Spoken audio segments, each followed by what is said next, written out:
सोमेश जी अपने कमरे से बाहर निकले तो उन्होंने देखा कि रूपल बहू बाजार से खरीदारी करके घर में दाखिल हो रही थी। बहू के चेहरे पर खुशी झलक रही थी। दोनों हाथों में शॉपिंग बैग्स लिए रूपल अंदर आकर शॉपिंग बैग्स को टेबल पर रखकर पानी पीने के लिए फ्रिज में से बोतल निकालने लगी। बोतल निकाल कर रूपल सोफे पर बैठ जाती है और पानी पीने लगती है। आज रूपल के चेहरे पर एक अलग ही चमक थी। रूपल बहू, क्या हुआ? आज बहुत खुश लग रही हो। सोमेश जी अपनी बहू रूपल की मुस्कान देखकर उससे पूछ बैठे। कुछ नहीं पापा जी, बस आज तो ना बाजार में मजा ही आ गया। रूपल खुशी से चहकती हुई बोली। अच्छा, ऐसा क्या हुआ बेटा? पूछते हुए सोमेश जी ने अपना चश्मा आंखों पर चढ़ाया और अखबार लेकर बैठ गए। तभी अंदर से बहू की आवाज सुनकर सुशीला जी भी बाहर आती हैं और बहू के चेहरे की चमक देखकर उन्हें भी आश्चर्य होता है। तभी वह अपना अनुमान लगाते हुए कहती हैं, मैं बताती हूँ क्या हुआ होगा। आज फिर से बाजार से कुछ सस्ती चीजें उठा लाई होगी, तभी चेक रही होगी। अरे नहीं मम्मी जी, उल्टा आज तो मैं किसी दुकानदार से पैसों के लिए कुछ बोल ही नहीं पाई। रूपल ने जवाब दिया। 5 बज गए थे और अभी तक शाम की चाय नहीं बनी थी। तो रूपल खड़ी हुई और किचन में चली गई। गैस पर चाय चढ़ाने लगी। तो फिर क्या बात है बहू, तुम्हारी खुशी का राज क्या है? सोमेश जी थोड़ी उलझन भरे स्वर में बोले। अरे पापा जी, मम्मी जी, आज जो हुआ वो आप लोग सुनेंगे तो आपकी भी खुशी का ठिकाना नहीं रहेगा। आज पता है, मैं बाजार गई तो मुझे वहां आपकी पुरानी सहेली रोहिणी आंटी जी मिल गई थी। क्या? वो तो अपने बेटे के साथ लंदन चली गई थी, फिर यहाँ कैसे? चाय का कप पकड़ती सुशीला जी बोली। हाँ मम्मी जी, मैंने भी उन्हें अपने सामने देख सबसे पहले यही सवाल किया था, पर वो कुछ जल्दबाजी में थी शायद, तो बस मुझे आशीर्वाद दिया, थोड़ी बहुत इधर उधर की बात करी और चली गई। हाँ, पर जल्दबाजी में भी मैं उनसे उनके नए घर का पता लेना नहीं भूली। चाय का घूंट भरती रूपल बोली। नया घर? पर उसका घर तो यहीं पीछे वाली गली में था, वहां क्यों नहीं आई? और कब की वापस आई है वो, जो नया घर भी ले लिया और मुझसे मिलने तक ना आई? अपने मन की व्यथा व्यक्त करती हुई सुशीला जी बोली। तुम क्यों परेशान होती हो अनुपम की माँ? बहू ने एक समझदारी का काम किया है ना, तो तुम भी अब अपनी समझदारी दिखाओ। लाओ बहू, बहन जी का पता हमें दो, हम कल ही उनसे जाकर उनके घर पर मिलेंगे। अखबार का आखिरी पन्ना पलटकर सुमेश जी बोले। पता देने की क्या जरूरत है पापा जी, मैं ले चलूंगी आप लोगों को उनके पास। ये बोल रूपल अपने कमरे की तरफ बढ़ गई। रात भर सुशीला जी का मन बेचैन था। अपनी सहेली को लेकर भले ही लंदन जाने के बाद उनकी बातचीत कम हो गई हो, पर एक वक्त था जब दोनों की दोस्ती इतनी गहरी थी कि लोग भी कहते थे कि दोस्ती हो तो सुशीला और रोहिणी जैसी, जहां भी जाओ दोनों साथ ही मिलती हैं। दोनों में बहुत प्यार था। दोनों मार्केट भी साथ ही जाती थी। दोनों की पसंद भी लगभग एक ही जैसी थी और रोज ही मिलना हो जाता था दोनों का। सुशीला जी कोई भी अच्छी चीज बनाती तो रोहिणी जी को भेज देती, और रोहिणी जी कोई भी अच्छी चीज बनाती तो सुशीला जी को भेज देती थी। दोनों में सगी बहनों से भी बढ़कर प्यार था। अगली सुबह सुशीला जी, सोमेश जी और रूपल तैयार होकर रोहिणी जी के घर के लिए निकले। उस पते पर पहुंचकर सोमेश जी ने घर की घंटी बजाई। अंदर से एक औरत बाहर आई और पूछने लगी, किससे मिलना है आप लोगों को? वो रोहिणी यहाँ रहती है, ये बोलते हुए सुशीला जी की जुबान कुछ लड़खड़ाई। कौन रोहिणी? यहाँ कोई रोहिणी नहीं रहती है, लगता है किसी ने आपको कोई गलत पता दे दिया है। ये बोलते हुए उस औरत ने दरवाजा बंद कर लिया। सुशीला जी का मन अब और भी ज्यादा घबराने लगा था। रूपल के दिमाग में भी कुछ उधेड़ बुन चालू थी। सोच रही थी कि आंटी जी ने मुझे गलत पता क्यों दिया। तभी सोमेश जी दोनों से बोल पड़े, चलो अब घर चलते हैं। घर वापस आकर सुशीला जी की आंखों से आंसू निकल पड़े। पुरानी सहेली से मिलन की आस और कुछ पुरानी खुशियों की तलाश में निकली थी, पर वो न सहेली मिली और ऊपर से मन बेचैन हो गया। वो अलग अपनी मम्मी जी की व्यथा और रूपल भली तरह से समझ रही थी, क्योंकि जब से ब्याह कर आई थी सुशीला जी और रोहिणी जी की दोस्ती देखी थी। सुशीला जी अपने आस पड़ोस में भी कम ही जाती थी। एक बस रोहिणी जी ही थी जिनके यहाँ सुशीला जी जाती थी और दोनों अपना सुख दुख बांट लिया करती थी। रूपल को भी पता था कि उसकी सास इस वक्त क्या महसूस कर रही थी। वह उन्हें संभालती हुई बोली, आप परेशान मत हो मम्मी जी, मैं पता करूंगी आंटी जी के बारे में। आखिर उन्होंने मुझे गलत पता क्यों दिया, ये भी तो मुझे जानना है। शाम हुई तो रूपल रोहिणी जी की कुछ पुरानी एक दो तस्वीरें थी सुशीला जी के साथ वो लेकर फिर से बाजार के लिए निकल गई। आसपास के लोगों से पूछताछ की। एक सब्जी वाली ने उन्हें पहचान लिया।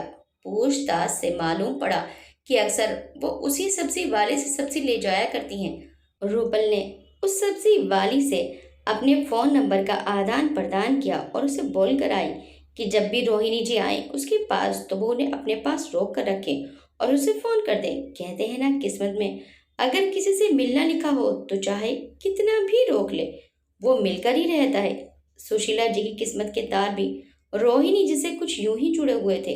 2 दिन बाद ही रोहिणी जी उस सब्जी वाली के पास आई। सब्जी वाली ने फौरन उन्हें पहचान कर रूपल को फोन लगा दिया। उसका फोन आता देख रूपल और सुशीला जी फौरन बाजार के लिए निकल गए। 10 मिनट में रूपल और सुशीला जी बाजार में थे। सब्जी वाली ने भी अपनी बातों में उलझाकर रोहिणी जी को वहीं रोक रखा था। रोहिणी जी को अपने सामने देख सुशीला जी की आंखों से मोती बरस पड़े। वही हाल रोहिणी जी का भी था। जैसे ही उनकी नजर अपनी सहेली और रूपल पर गई, रोहिणी जी भी रोने लगी। क्या आंटी जी, मुझे बेवकूफ बनाना इतना भी आसान नहीं है। देखा ना, ढूंढ निकाला ना आपको, बोलती रूपल सुशीला जी का हाथ पकड़कर रोहिणी जी के पास पहुंच गई। घबराई सी रोहिणी जी के मुंह से कुछ न निकला, बस सुशीला जी के गले लग मन का गुब्बार फूट पड़ा जो आंसू के रूप में बह रहा था।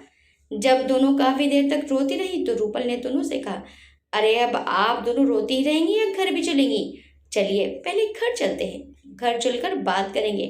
सुशीला जी ने रोहिणी जी से घर चलने के लिए कहा तो रोहिणी जी मना करने लगी, परंतु अब सुशीला जी ने रोहिणी जी की एक न सुनी और उन्हें लेकर रूपल के साथ घर आ गई। घर आते ही पहले रोहिणी जी को पानी पिलाया, फिर चाय नाश्ता किया। उसके बाद सुशीला जी ने रोहिणी जी से पूछा, अब बता क्या बात है, तू यही है और तूने मुझे बताया भी नहीं। मैं तो सोचती थी कि तू तो अपने बहू बेटे के साथ विदेश में मजे कर रही होगी, पर तू तो यही है और तू मुझसे एक बार भी मिलने नहीं आई। ऐसी क्या बात हो गई जिसकी वजह से तुझे ये सब करना पड़ा? अपनी प्यारी सहेली के पूछने पर रोहिणी जी बताने लगी, 6 महीने पहले बेटा प्रतीक और बहू मोना लंदन से 2 साल बाद लौट कर आए थे। मैं बहुत खुश थी अपने बेटा बहू के आने से। खुशी खुशी घर के सारे काम कर रही थी।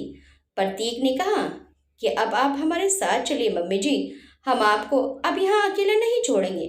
मैंने जाने से इनकार किया, परंतु बेटा और बहू दोनों बहुत जिद करने लगे तो मुझे हाँ कहना ही पड़ा। प्रतीक बोला, मम्मी अभी तो मैंने आपके लिए टूरिस्ट वीज़ा बनवाया है, वहां जाकर देखते हैं किसी से मैनेज करके मैं आपके वीज़े की डेट बढ़वा लूंगा। अब आप बस अपने जाने की तैयारी कीजिए। मैंने खुशी खुशी अपने जाने की तैयारी कर ली। जब मैं अपने जाने की तैयारी कर रही थी तो प्रतीक मुझसे बोला, मम्मी कोई भी ज़रूरी चीज़ यहाँ पर मत छोड़ना।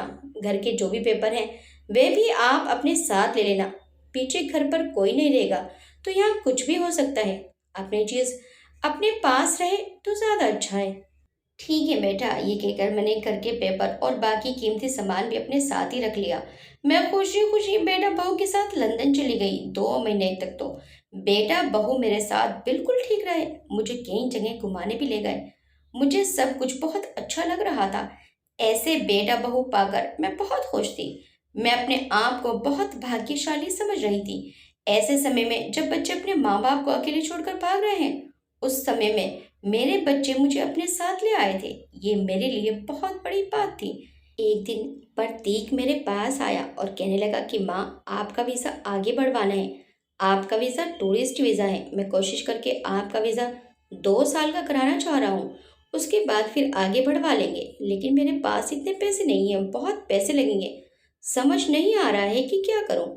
तो मैंने प्रतीक से कहा, बेटा पैसे तो मेरे पास भी नहीं है, फिर अब क्या होगा? मैं गहरी सोच में डूब गई कि पैसों का इंतजाम कैसे होगा। तभी मुझे ख्याल आया कि अब तो मैं लंदन में ही रहने लगी हूँ, तो क्यों ना अपना भारत घर बेच दूँ। मैंने प्रतीक से कहा कि बेटा एक काम करो, भारत का जो घर है वे बेच देते हैं। अब तो मैं यहीं रहने लगी हूँ, घर बेचकर पैसों का इंतजाम हो जाएगा। प्रतीक ने कहा ठीक है माँ, आप एक काम करो, आप घर मेरे नाम कर दो, मैं खुद अपने दोस्त से कहकर घर को बेच दूंगा। ठीक है बेटा। और मैंने घर प्रतीक के नाम कर दिया।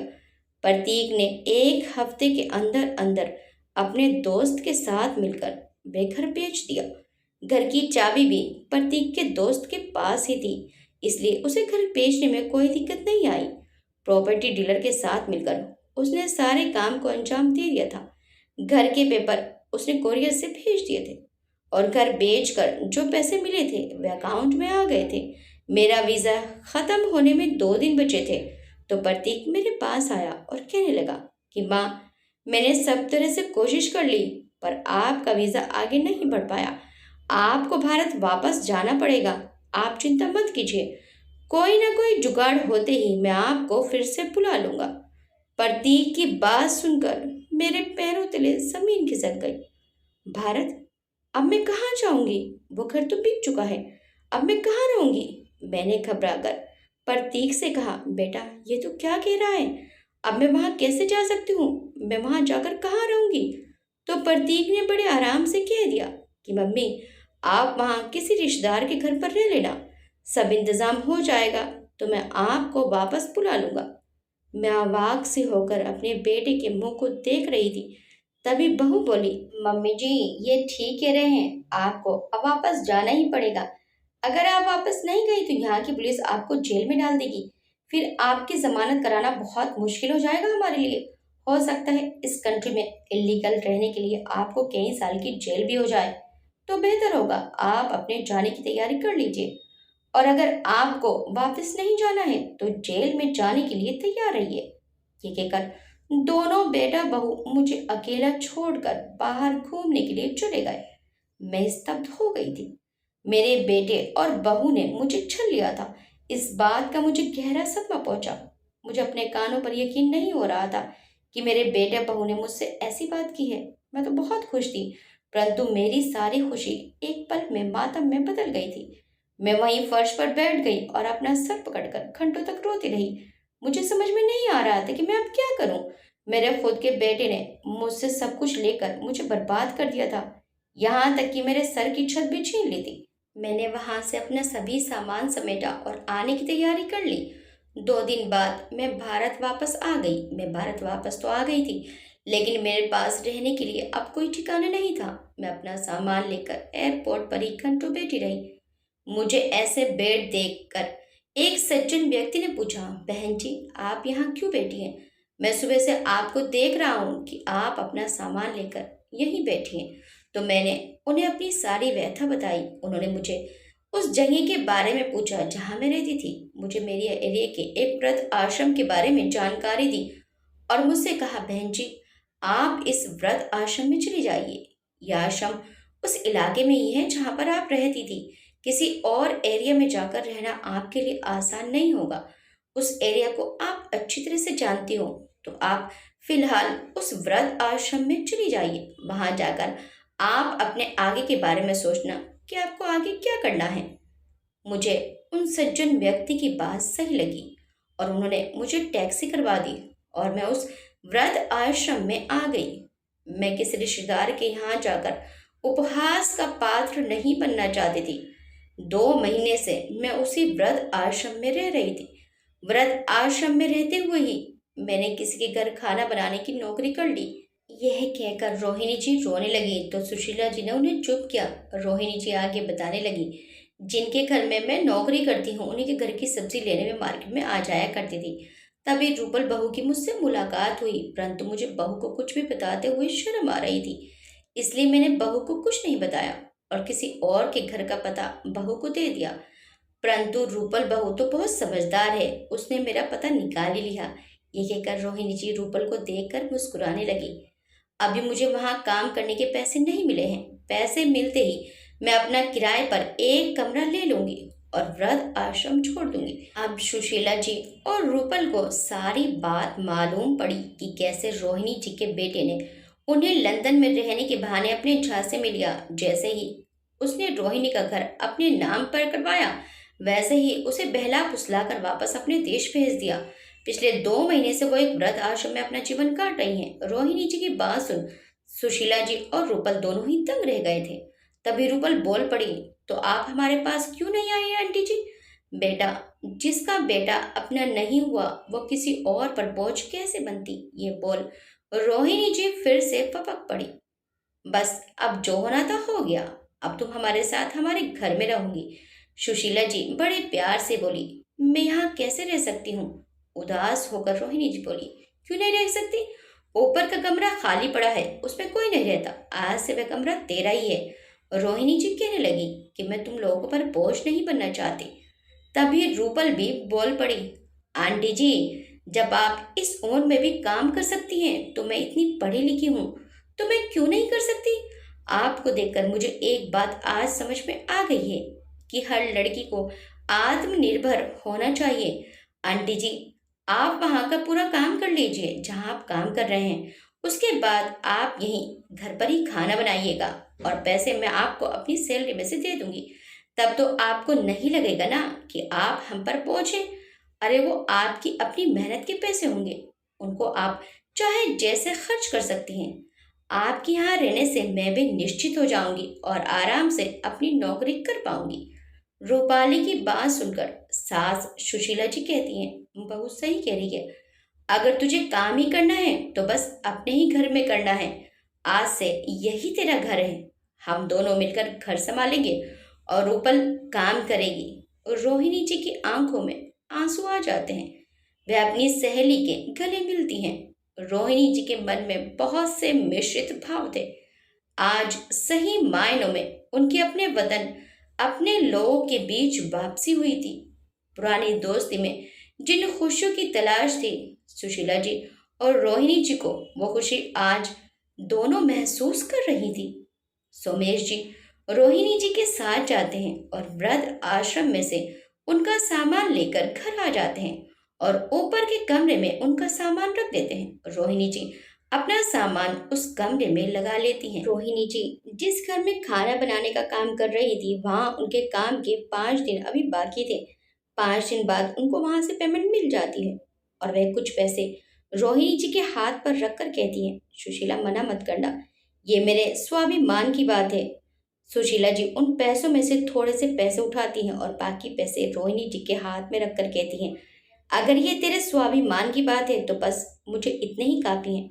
रूपल जॉब के लिए अप्लाई कर देती है और जल्द ही उसे एक अच्छी जॉब मिल जाती है और वे जॉब पर जाने लगती है। सुशीला जी एक काम वाली को रख लेती हैं जो बर्तन झाड़ू पोछा करके चली जाती थी। बाकी का काम दोनों सहेलियां मिलकर कर लेती थी। रोहिणी जी अब बहुत खुश थी। उनकी तो जैसे सारी चिंताएं खत्म हो गई थी। प्रतीक और मोना का तो कभी फोन भी नहीं आता था और फोन करते भी तो किस मुंह से करते। उन्होंने अपनी माँ के साथ इतना नीच कर्म जो किया था। अब यही परिवार रोहिणी जी का भी परिवार था और अपने परिवार के साथ वह खुशी खुशी जीवन व्यतीत करने लगी। आपको ये कहानी कैसी लगी हमें कमेंट करके जरूर बताइएगा। वीडियो अच्छी लगी तो वीडियो को लाइक शेयर सब्सक्राइब करना मत भूलिएगा। मिलते हैं नेक्स्ट टाइम एक अच्छी सी कहानी के साथ। Till then bye bye.